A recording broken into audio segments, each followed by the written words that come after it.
check mic, 1, 2, 1, 2. Siya sa atin nating kaisipan. Mga kapatid, baka may alinlangan na di natin namamalayan at ang ating puso ay mapasama. Magsipag-ingat tayo, mga kapatid. Baka sakaling mayroon sa kanino man sa inyo ng isang pusong masama na walang pananampalataya, na naghihiwalay sa inyo sa Diyos na buhay. Check mic, 1, 2, 1, 2. Siya sa atin nating kaisipan.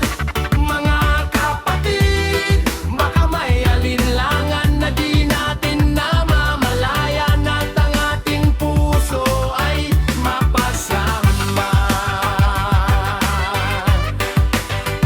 Siya sa tingin nyo ang inyong sarili. Kung kayo'y nangasa pananampalataya, subukin ninyo ang inyong sarili.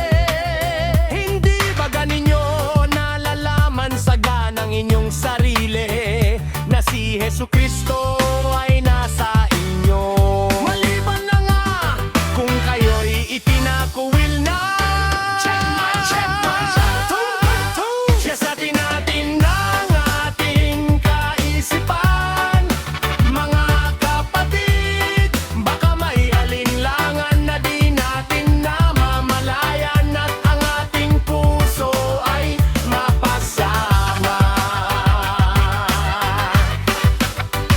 Magsigawa kayo hindi dahil sa pagkaing napapanis, kundi dahil sa pagkaing tumatagal sa buhay na walang hanggan, na ibibigay sa inyo ng anak ng tao, sapagkat siyang tinatakan ng Ama.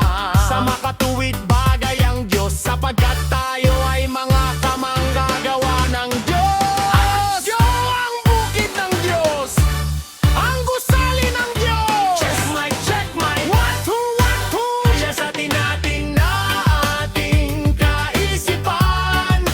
Mga kapatid, baka may alinlangan na di natin namamalayan at ang ating puso ay mapasamama. Sinabi nga nila sa kanya, ano ang kinakailangan naming gawin upang aming magawa ang mga gawa ng Diyos? Sumagot si Jesus at sa kanila'y sinabi,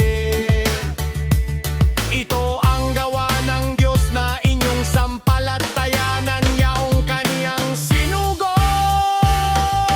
Check mic, 1, 2, 1, 2. Siya sa atin ng ating kaisipan. Mga kapatid, baka may alinlangan na di natin namamalayan at ang ating puso ay mapasama. Check mic, 2, 1, 2. Siya sa atin ng ating kaisipan. Mga kapatid, baka may alinlangan na di natin namamalayan at ang ating puso ay mapasama. Check mic. Salamat po sa Diyos sa mga aral at katwiran na palagi nating napapakinggan. Ingatan nawa po tayong lahat, mga kapatid.